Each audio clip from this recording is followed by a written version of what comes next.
믿음이 연약한 자를 너희가 받되 그의 의견을 비판하지 말라. 어떤 사람은 모든 것을 먹을 만한 믿음이 있고 믿음이 연약한 자는 채소만 먹느니라. 먹는 자는 먹지 않는 자를 업신여기지 말고 먹지 않는 자는 먹는 자를 비판하지 말라. 이는 하나님이 그를 받으셨습니다. 남의 하인을 비판하는 너는 누구냐? 그가 서 있는 것이나 넘어지는 것이 자기 주인에게 있음에 그가 세움을 받으리니 이는 그를 세우시는 권능이 주께 있습니다. 어떤 사람은 이날을 전날보다 낮게 여기고 어떤 사람은 모든 날을 같게 여기나니 각각 자기 마음으로 확정할지니라. 나를 종이 여기는 자도 주를 위하여 중히 여기고 먹는 자도 주를 위하여 먹으니 이는 하나님께 감사하며 먹지 않는 자도 주를 위하여 먹지 아니하며 하나님께 감사하느니라. 우리 중에 누구든지 자기를 위하여 사는 자가 없고 자기를 위하여 죽는 자도 없도다. 우리가 살아도 주를 위하여 살고 죽어도 주를 위하여 죽나니 그러므로 사나 죽으나 우리가 주의 것이로다. 이를 위하여 그리스도께서 죽었다가 다시 살아나셨으니 곧 죽은 자와 산 자의 주가 되려 하심이라. 내가 어찌하여 내 형제를 비판하느냐? 어찌하여 내 형제를 업신여기느냐? 우리가 다 하나님의 심판대 앞에 서리라. 기록되었으되 주께서 이르시되 내가 살았노니 모든 무릎이 내게 꿇을 것이요 모든 혀가 하나님께 자백하리라 하였느니라. 이러므로 우리 각 사람이 자기 일을 하나님께 직고하리라. 샬롬.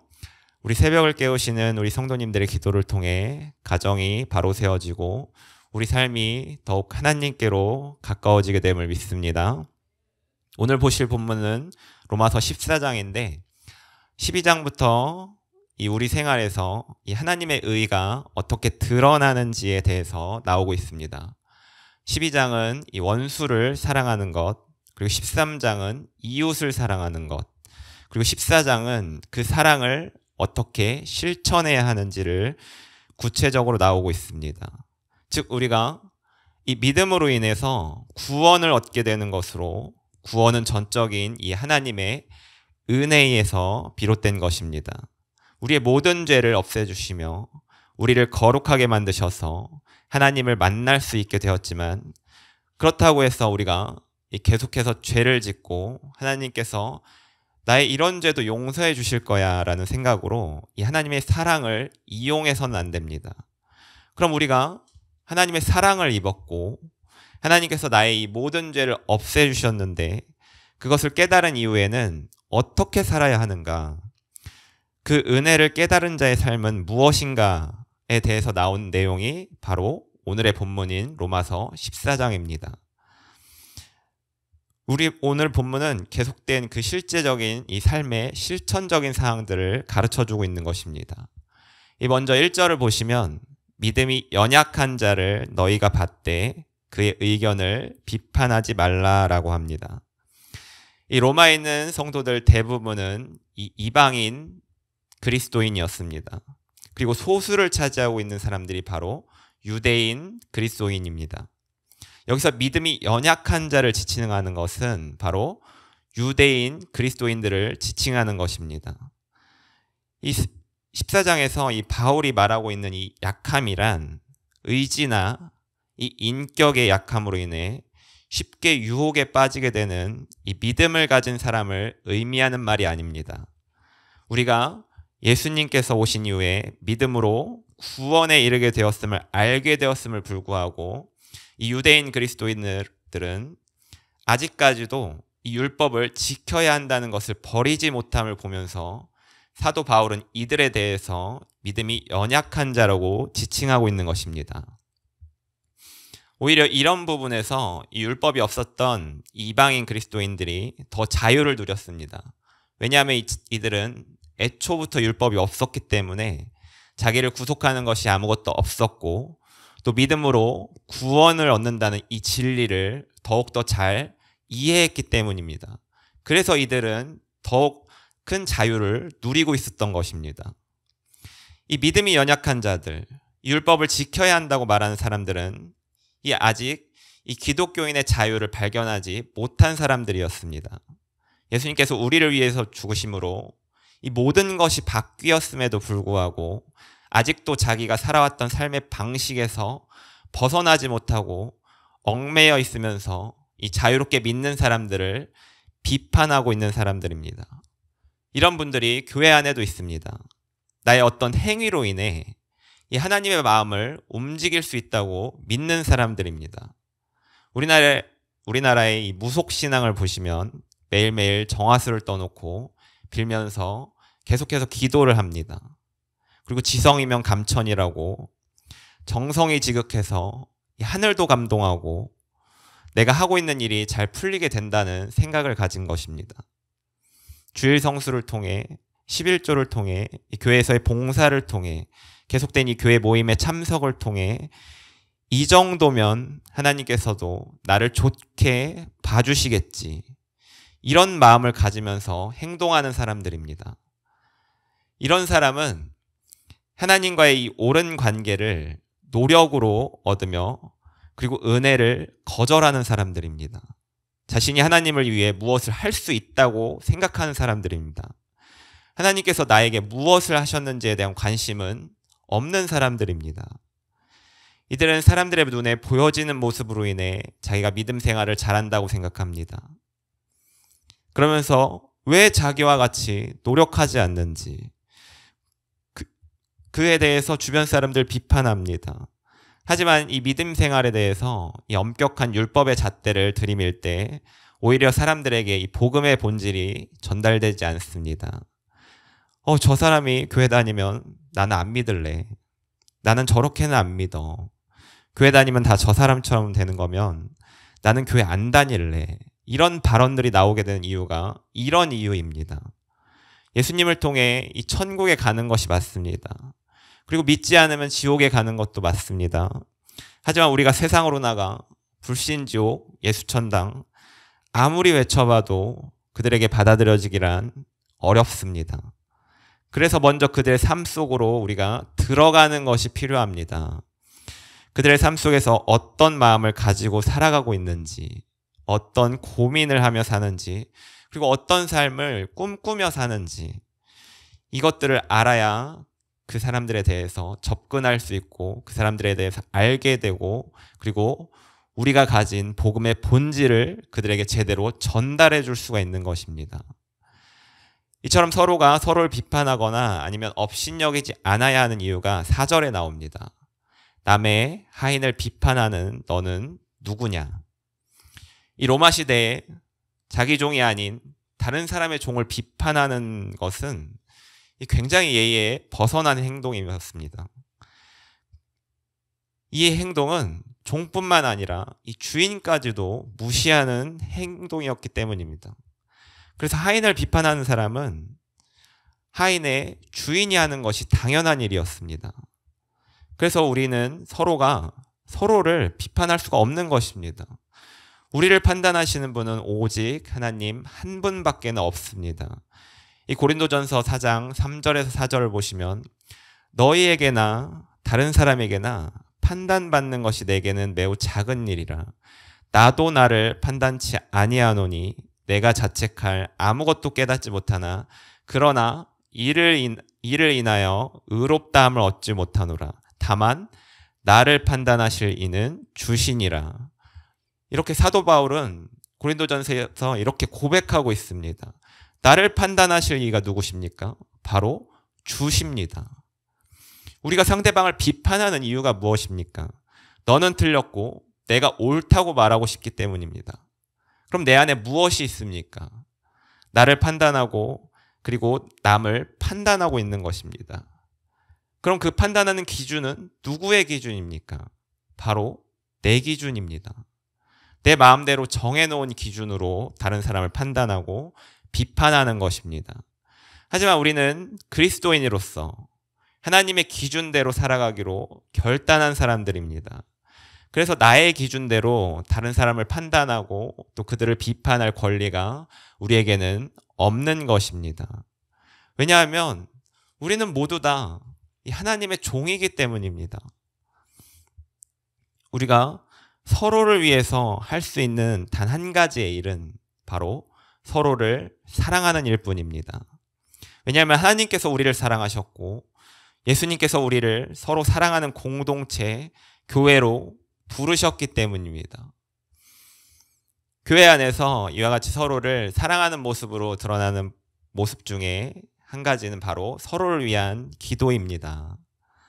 우리가 신앙생활을 하면서 많은 사람들에게 이와 같은 말을 던집니다. 내가 집사님을 위해서 기도하고 있습니다. 내가 성도님을 위해서 기도하고 있습니다. 그런데 이 말에는 이런 의미가 포함되어 있어야 하는데, 내가 너의 상황, 형편, 처지를 알고 있고, 그리고 너에게 어떤 문제가 있는지를 알고 있어. 그래서 내가 그 문제를 위해서 하나님께 너의 문제를 하나님께서 해결해 주시기를 기도하고 있어 라는 말입니다. 왜냐하면 내가 상대방에 대해서 알지 못하는데 기도할 수는 없습니다. 만약에 처음 온 새신자가 왔는데 그 사람에게 우리가 다가갈 때 제가 당신을 위해 기도하고 있습니다 라고 접근할 수 있습니까? 그렇게 할 수가 없습니다. 내가 그 사람을 알지 못하는데 기도할 수 있을 리가 없습니다. 로마서 8장 26절은 이와 같이 말합니다.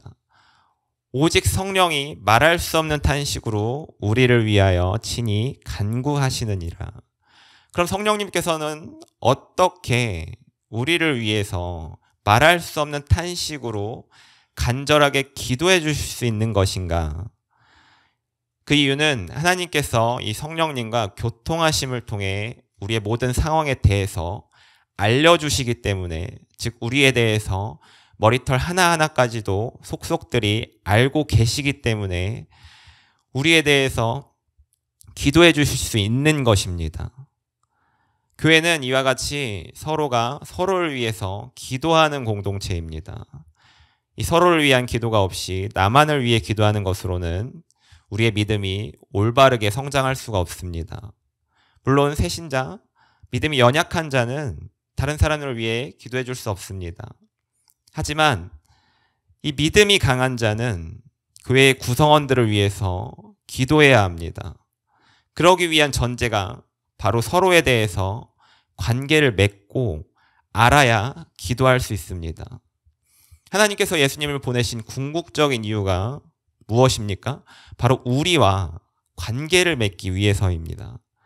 이 히브리어 야다라는 말은 우리말로 알다인데, 이는 경험적으로 아는 것입니다. 누군가 내게 지식을 전달해 주거나 아니면 내가 책을 읽어서 알게 되는 것이 아닙니다. 내가 실제적으로 경험하고 체험함을 통해서 알게 되는 것이 바로 이 히브리어 야다입니다. 하나님은 우리를 이와 같이 알기를 원하시는 분입니다. 내가 하나님을 실제적으로 경험함으로 또 알게 되는 것입니다. 그래서 우리에게 예수님을 보내주셨습니다. 자기가 가장 사랑하는 아들을 희생시켜서 얻게 되는 것이 무엇이었습니까? 바로 우리와 관계를 맺는 일이었습니다. 우리는 이와 같은 관계 속에서 하나님을 알게 됩니다. 그럼 그 이후 하나님께서는 우리가 서로와 관계를 맺기 원하십니다.